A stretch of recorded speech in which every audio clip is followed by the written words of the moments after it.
because if Devin's 16. But that ain't the rules. That wasn't the rules when we signed up and we put the money. The rules it was doghouse rules. You go till you stop, and that's it.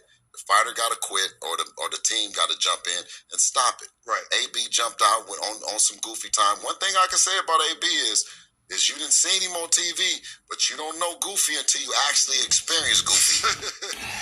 You calling AB Goofy? I just said when you haven't experienced Goofy until you experience Goofy from AB personally. But AB is going to be livid over there. Give me an example. What do you mean livid? I'm saying this, but he probably did no Goofy shit to you, so he would be upset if you said that. I haven't met him in person. So. Okay, so with me, he did the Goofy with me, so he is just strictly, I'm telling the truth, Mase. The man jumped in the ring, we didn't bet the money. Now, that's what I'm saying with some Harlem guys, right? Yeah. So you're gambling of any kind. Yeah. So here's the rules. We gambling. And then we said, okay, this is what's going to happen. They're gonna spar until one of them quits. AB is on that side of them. He jumps in the ring talking about he's saving us, and you betting against us. I said, nigga, if you don't get your ass up out of there, hit the ring. They stopped it, though. See, so Dev is looking at him on the thing, right? We want our money. No, Dev is looking at him like, what is you doing? And then they stop the clip. Because, Eddie, they stop the clip. And then they click back to some other shit. So the one punch, you see the first punch where you see him hit, that was when I got out the ring and they said, okay, y'all start back. So they used the start back shot as the first jab. Gotcha. Man, them niggas playing games. When you got a minute and 40, and you're a content creator and you're doing anything like that, any clip, to have any credibility, you can't have a minute and 40 with 8 different clips and then saying that it's anything other than a highlight film. Yeah. Okay, that was Bill Haney on the Is What It Is, podcast. Cam, Mase, shout out to Cam and Mase. You know what I'm saying? They doing big things. I always like to see, brothers, doing their thing, man. But at the end of the day, so they had a guest on there, none other than Bill Haney. And basically, Bill Haney was explaining what happened in that clearly edited highlight reel that tried to make it look like Tank just destroyed and dominated Devin Haney. And, at the end of the day, the content creators that were pushing this angle that, Tank Davis is miles above better than Devin Haney, now all of a sudden they kind of like trying to figure out a way to talk around the situation when you can clearly see that the video was edited and pieced together. And then now that people are saying, okay, well, put the whole sparring session out. Now all of a sudden, they're changing their tune, they walking it back, and they like, okay, they need to fight or something. Some, no matter how fake they look and how stupid they look, some of them, standing on their business, they sort of business. At the end of the day, you have people that like to just push an angle. They have an agenda. So some of these people is just Tank extremists. But at the end of the day, Tank need to tell Floyd to put the whole video out.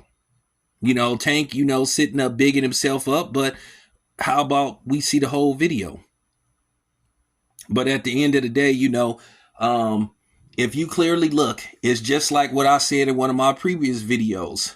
When I said, if you look up, Devin had all his scruples, all this stuff that he was knocked out on his feet. And then you had Ellie, capping. And I'm sorry, Ellie, you was capping. I know Tank is your guy, but on the real, dude, you full of shit. You clearly see Devin had all the scruples, and Adrien Broner jumped in like he was saving Devin. But come to find out, when it's doghouse rule, only Team Haney can stop the fight if their guy, which is Devin, is taking too much punishment, or Devin has to quit. And we all know what happened. You heard Floyd Mayweather Sr. say that Tank got it put on him by Devin Haney. So we want to see the whole sparring session. Where's that footage? But we all know why Floyd did it. But at the end of the day, I can assure you that Devin Haney is focused. He not thinking about it. It's just giving him more motivation. And if him and Tank ever lock horns, Devin's going to remember this. And he'll be more than ready for Tank if and when the fight happens. But a lot of you guys, you don't want to listen to logic. You already have your mind made up about what happened, no matter how much you can clearly look at this footage and see that it's doctored and pieced together. And then if you look at it closely and you really look at the sparring footage, you can see that Devin didn't freeze, that Adrien Broner jumped in there because they basically was betting money. And he knew he wasn't supposed to do that. So that's why Adrien Broner spazzed out. And then Adrien Broner pretty much admitted to a certain degree that's what happened. I mean, come on, guys. You really thought that Bill was going to let that slide? You didn't think other people who follow boxing, cover boxing, wasn't going to do their due diligence and find out, okay, what happened? Okay, this is just like 140 seconds of footage. And we know a sparring session can go anywhere from, because I didn't been to sparring session, they can go anywhere from, depending on how many rounds you spar, they can go anywhere from like 15 to 30 minutes up to like, you know what I'm saying, however long they want to go. But you people that was pushing this angle that Devin Haney got dogged out, why don't you want the whole sparring session posted? Because it'll make you guys look like you were fanboys, and you will look stupid if the entire sparring session comes out and it shows that Devin Haney actually won the sparring session and that Tank quit. And I keep saying this once again. Well, if Devin got his ass whooped so bad by Tank, and Tank just destroyed Devin, well, why can't we get this fight? The finances is there. You got, you know what I'm saying? The money is there. You have an audience. It can be made. What's the excuse? Don't y'all find that strange? So, take it however you want. But it is what it is. And I ain't talking about the podcast. It's your boy Town. I'm out. Dummies.